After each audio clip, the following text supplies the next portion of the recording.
وفاقی وزیر اقتصادی امور عمر ایوب کا کہنا تھا کہ پاکستان توانائی، LNG اور ریلوے سمیت روس کے ساتھ مختلف شعبوں میں تعاون کو فروغ دینا چاہتا ہے۔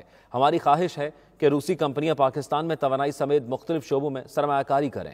ان خیالات کا اظہار انہوں نے روسی میڈیا کو انٹرویو دیتے ہوئے کیا۔ مزید جانتے ہیں شاہد گھمن کی رپورٹ میں۔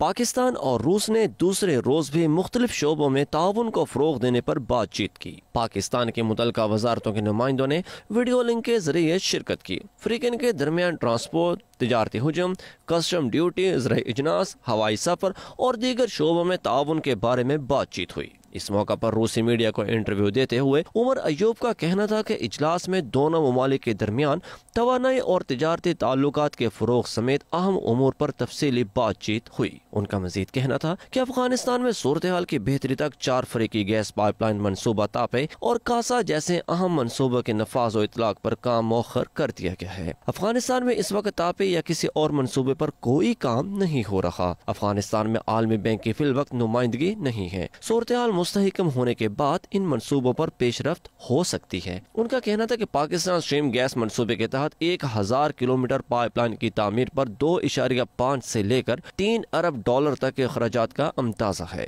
روس کے ساتھ شیئر ہولڈر معاہدے پر کام جاری ہے جو 2021 کے آخر تک مکمل ہو جائے گا۔ انہوں نے کہا کہ سوویت یونین کے دور میں کراچی میں پاکستانی اسٹیل پلانٹ دونوں ممالک کا ایک بڑا مشترکہ منصوبہ تھا۔ انہوں نے روس میں پاکستانی طلباء کا ذکر کرتے ہوئے کہا کہ نوجوان دونوں ممالک کے درمیان تعلقات کے فروغ میں کلیدی کردار ادا کر سکتے ہیں۔ اس موقع پر سینارا گروپ کے صدر کا کہنا تھا کہ ان کی کمپنی پاکستان کے ساتھ برقی ٹرینوں کی فراہمی کے ساتھ تعاون کے کاروباری رابطوں کو فروغ دینے کے لیے پر امید ہے۔ پاکستان رشیا بزنس کونسل کے سابق چیئرمین محسن شیخ اور یورال چیمبرز کے نائب صدر نے مفاہمت کی دستاویز پر دستخط کیے۔ وفاقی وزیر عمر ایوب خان اور روس میں پاکستان کے سفیر اور پاکستانی سفارتی عملہ و پاکستانی وفد کے اراکین بھی اس اہم موقع پر موجود تھے۔ شاہد گھمن، 92 نیوز، ماسکو، روس۔